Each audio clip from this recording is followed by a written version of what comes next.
He sacrifices his mother, his father, his cousins, his uncles, his aunties, all for a better future. Even when nobody believed in Naruto in the beginning of his story, he still believed in himself that he was going to become the Hokage. Today we're doing the top 10 Naruto characters, and for the number 10 spot, I have Hashirama and Madara tied.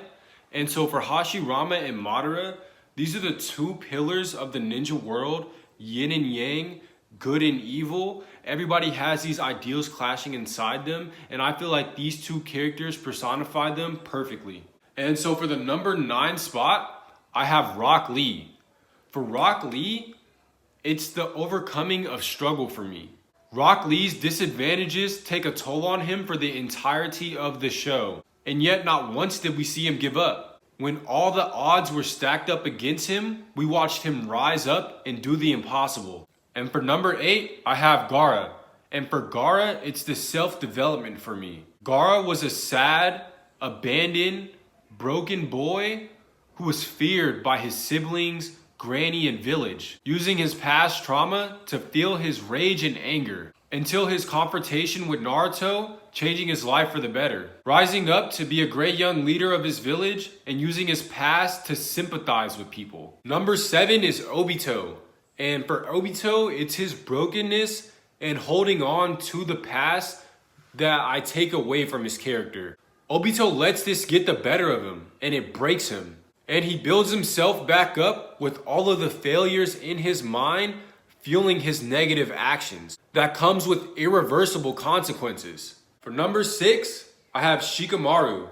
And for Shikamaru, what I take away from him is finding life's meaning. Shikamaru has one of the most infamous sayings, "What a drag." And this shows us how he feels about everything in his life until Asuma's death. He learns that the people closest to him, his crew, his friends, his father, and his late sensei mean everything to him. That human life is precious and should be protected to the point that where he becomes Naruto's shadow Hokage.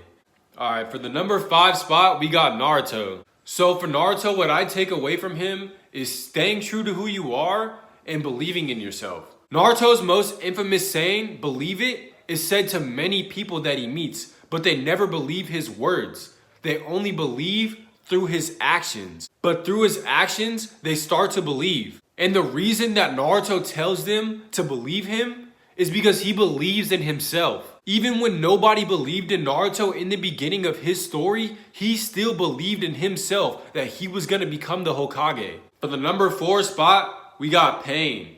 And for Pain, what I take away from him is perspective of life. Naruto and Pain are on different sides of the same coin. When you learn Pain's backstory, it doesn't justify his plans, but you get to learn about him, and you get to learn about the ninja world itself.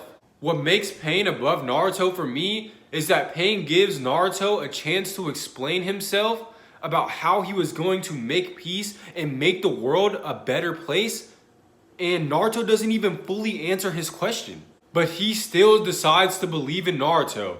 Throughout all of his efforts, he realizes that Naruto might have the better way, and that he has the wrong approach by looking through Naruto's perspective in the situation. He decides to revive Konoha and believe in Naruto by entrusting his dreams into him. And Pain is just the best written villain, bro. Like, Pain is the best written villain. He's in the number 4 spot. And for the 3rd spot, I have Sasuke. What I take away from Sasuke is the death of an old identity. Sasuke begins his ninja journey with the goal of killing his older brother Itachi. That is the first death. It died with his clan. And his new identity is becoming the last survivor. Just to find out that that whole identity that he built up was a lie.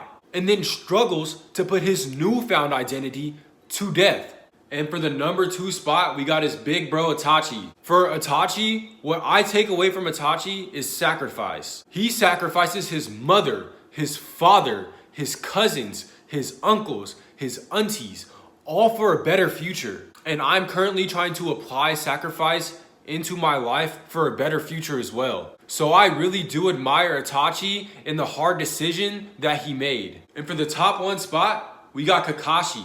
He is the most infamous moniker, the copy ninja, bro. He's the best written character. He's connected and respected by everybody important in the show. Naruto, Sasuke, Sakura, Jiraiya, Minato, Guy, and also Obito. Him and Obito have the best fight in the show. His backstory with his dad is amazing and sad. And when he met him in Limbo, it was a great full circle moment, telling him that he's proud of him, telling him that it's okay. Everything about Kakashi is just so cool. He's number one. Thank you for watching the video. Like, subscribe, comment your list down below, and also follow me on Instagram.